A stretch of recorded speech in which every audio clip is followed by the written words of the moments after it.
Hello, my name is Nicolas Becker. So I was a sound supervisor on the Sound of Metal. And hello everyone, I'm Mikkel Nielsen. I'm the editor of Sound of Metal.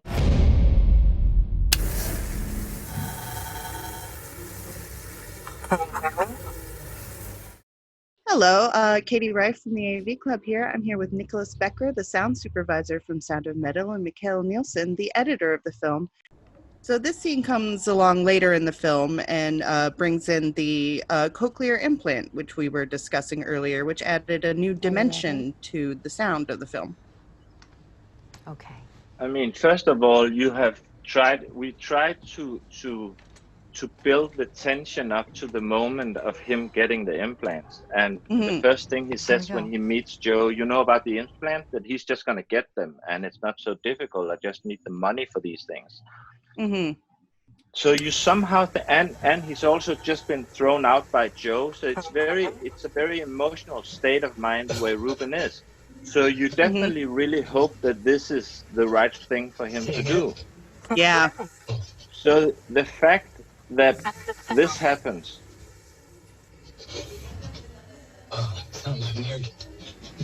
I mean, from my chair, this is not at all what I would have expected. Right. I had hoped for that same kind of sound that we heard earlier on, or how we hear everything. Right. And I think actually Nicolas, and you can bring into this, but you actually made it less worse than it could potentially be, right? The sound.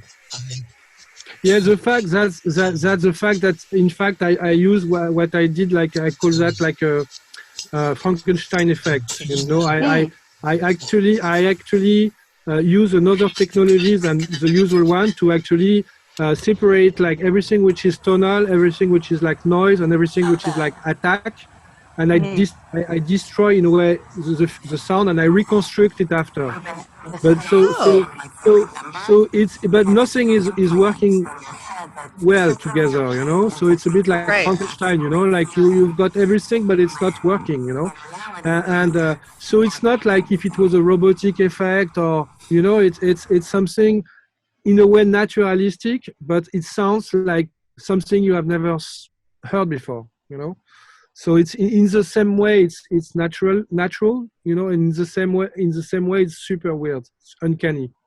But also that's also how we treat the scene from editorial side. I edit the scene just as I would edit a normal dialogue scene, because it becomes much more strange, or you distance yourself from the fact that the world is just keep rolling. It's exactly the same. It's only Ruben who has this experience, and we have it with him.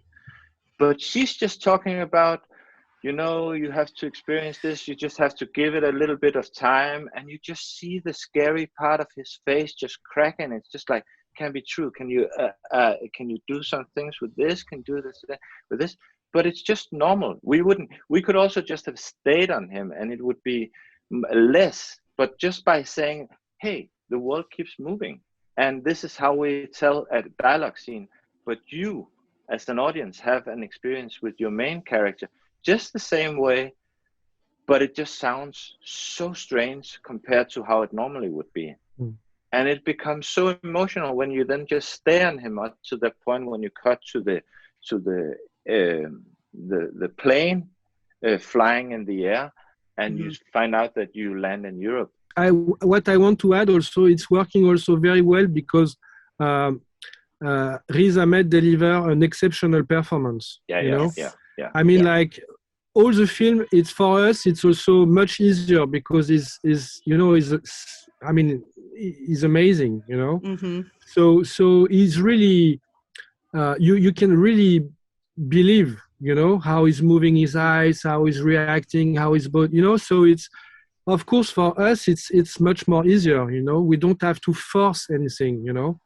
It's just, I think 80% of the work is done through his performance already. He's present, he's there, and this is how he listens to it, and this is how he hears it. And you just feel that he is that person and that character. When this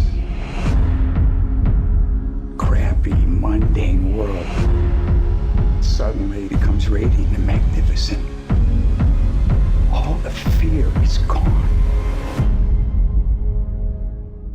That place will never